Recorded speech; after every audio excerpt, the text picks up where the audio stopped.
नमस्कार साथियों। आरएएस परीक्षा में प्रारंभिक परीक्षा एक पहला और महत्वपूर्ण चरण है। वास्तव में आरएएस परीक्षा की पहली कंडीशन ही है प्रारंभिक परीक्षा को पास करना। लेकिन अगर देखा जाए तो जो प्री का एग्ज़ाम है वो केवल एक एंट्रेंस एग्ज़ाम की तरह है जो आपको मेंस एग्ज़ाम में बैठने की योग्यता और पात्रता देती है। लेकिन मान लीजिए कि अगर आप प्री का एग्ज़ाम ही पास नहीं कर पाए, प्री में ही फेल हो गए हैं, तो सारा मामला ही खत्म है। इस मायने में अगर देखा जाए तो प्री एग्ज़ाम का महत्व काफ़ी ज़्यादा है और एक तरफ जहां ये प्रारंभिक परीक्षा काफ़ी इम्पॉर्टेंट है, वहीं बहुत ही कठिन और अनप्रेडिक्टेबल भी है। साथ ही देखा जाए तो इसमें कंपटीशन भी बहुत ज़्यादा है। जैसा कि आप जानते हैं कि जब भी भर्ती निकलती है, हर बार लगभग 5 से 6 लाख अभ्यर्थी इसके लिए आवेदन करते हैं, लेकिन कुछ एक हजार लोग ही मेंस एग्ज़ाम के लिए सिलेक्ट हो पाते हैं। जो प्री का एग्ज़ाम है वो एक तरह से स्क्रीनिंग परीक्षा है। प्री की स्क्रीनिंग से उन उम्मीदवारों की छटनी हो जाती है जो वाकई में परीक्षा को लेकर सीरियस नहीं है। जो नए कैंडिडेट है, जो पहली बार आरएएस एग्ज़ाम की तैयारी कर रहे हैं, वो इस बात को इस तरह से समझे कि आरएएस परीक्षा में लाखों अभ्यर्थी बैठते हैं, लेकिन उन सभी का सही और सम्यक मूल्यांकन कर पाना बहुत कठिन है। इसलिए आयोग जो है वो प्रारंभिक परीक्षा के माध्यम से मुख्य परीक्षा के लिए योग्य उम्मीदवारों को छांटता है और शेष को बाहर का रास्ता दिखा दिया जाता है। बहुत से विद्यार्थी ये सोचते हैं कि प्री एग्जाम को पास करना कोई बहुत बड़ा खेल नहीं है, क्योंकि आप में से लोगों को ये भी पता होगा कि प्री एग्जाम में ऑब्जेक्टिव टाइप प्रश्न पूछे जाते हैं। ये सही है, लेकिन केवल यही सही नहीं है। बहुत से विद्यार्थी ये भी सोचते हैं कि प्री एग्जाम के लिए ज़्यादा माथापच्ची करने की भी कोई ज़रूरत नहीं है, थोड़ा बहुत पढ़ लो, 4 ऑप्शन हमारे सामने होते हैं, उनमें से देखकर कोई भी सही आंसर को टिक कर सकता है। लेकिन दोस्तों, खास बात यहीं पर ही तो है। जरूर हमारे सामने 4 ऑप्शन दिए हुए होते हैं, लेकिन जो लोग प्री परीक्षा में बैठे हैं, जिन्होंने प्री का एग्जाम दिया है, वो अच्छी तरह से जानते हैं कि ये जो चारों ऑप्शन होते हैं, इनमें से चारों ही ऑप्शन आपको सही लग रहे होते हैं और फिर ऊपर से एक लिमिटेड टाइम में आपको उनमें से सही जवाब को चुनना है। और यही उलझन वास्तव में विद्यार्थी को समस्या में डाल देती है, असमंजस में डाल देती है। अगर आपके पास में सोचने के लिए थोड़ा और ज़्यादा टाइम हो तो आप सही जवाब को चुनने के लिए थोड़ा और ज़्यादा समय दे सकते हैं, थोड़ा और ज़्यादा सोच सकते हैं, लेकिन आरपीएससी आपको इतना टाइम नहीं देती है। आरपीएससी ये चाहती है कि आपका माइंड नेक्स्ट लेवल पर एक्टिव हो, आप में प्रत्युत्पन्न मति हो, आप बिना किसी गलती के, बिना किसी हड़बड़ी के तुरंत निर्णय लेकर सही जवाब को टिक करें। और यही वास्तव में प्रारंभिक परीक्षा का उद्देश्य भी है।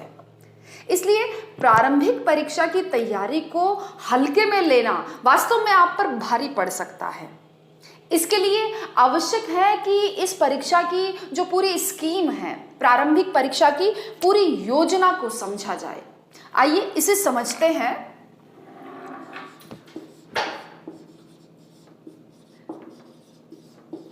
मैं बहुत संक्षेप में प्रारंभिक परीक्षा की स्कीम पर बात करूंगी।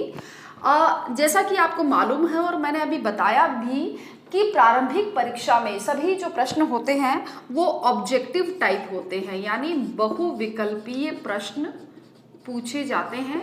आपके सामने 4 ऑप्शन होते हैं और सही जवाब को आपको टिक करना है।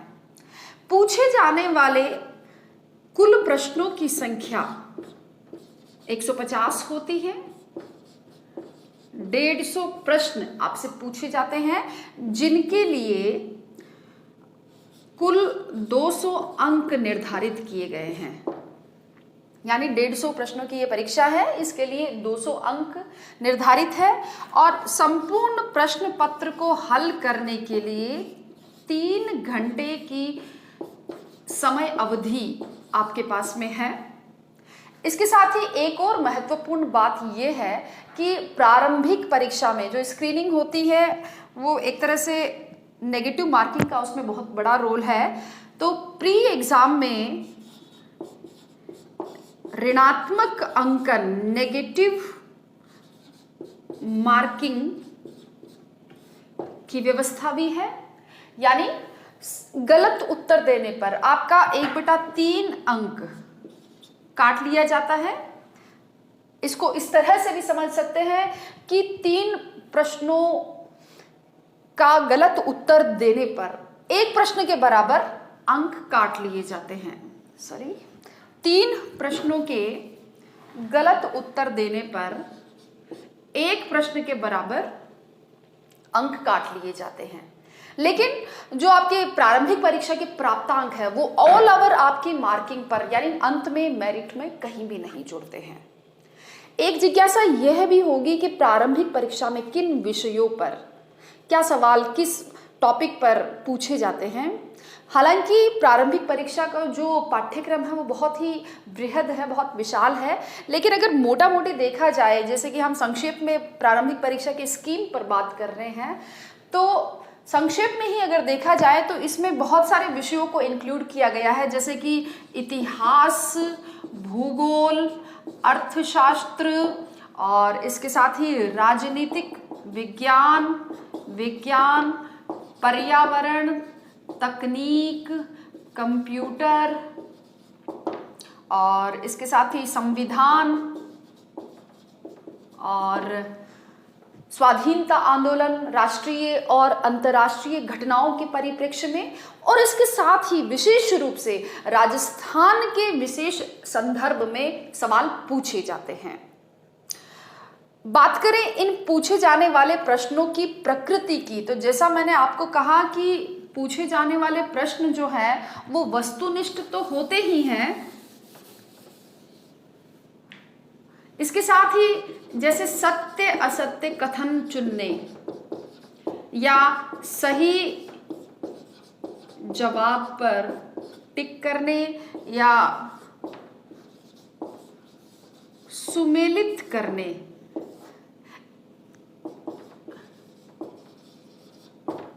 की फॉर्म में आपसे प्रश्न पूछे जा सकते हैं। आपको सुमेलित करने के लिए कह दिया गया है या सत्य असत्य कथन है वो बताइए, या निम्न में से जो सही विकल्प है उसे चुनिए। इस तरह की प्रकृति के प्रश्न अक्सर पूछे जाते हैं।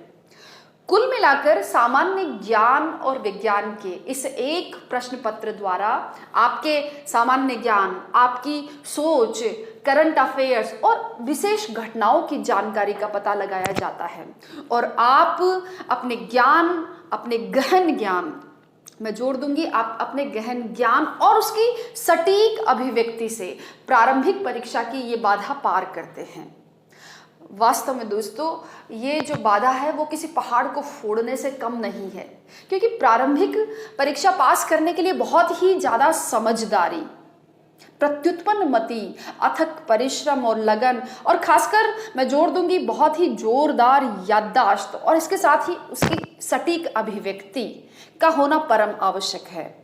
इसलिए इस अहम पड़ाव को पार करने के लिए आपको बहुत ही बारीकी से तैयारी करने और पूरी जो ये परीक्षा की स्कीम है इस पूरी योजना को ध्यान में रखते हुए एक कारगर रणनीति बनाते हुए आपको करना चाहिए।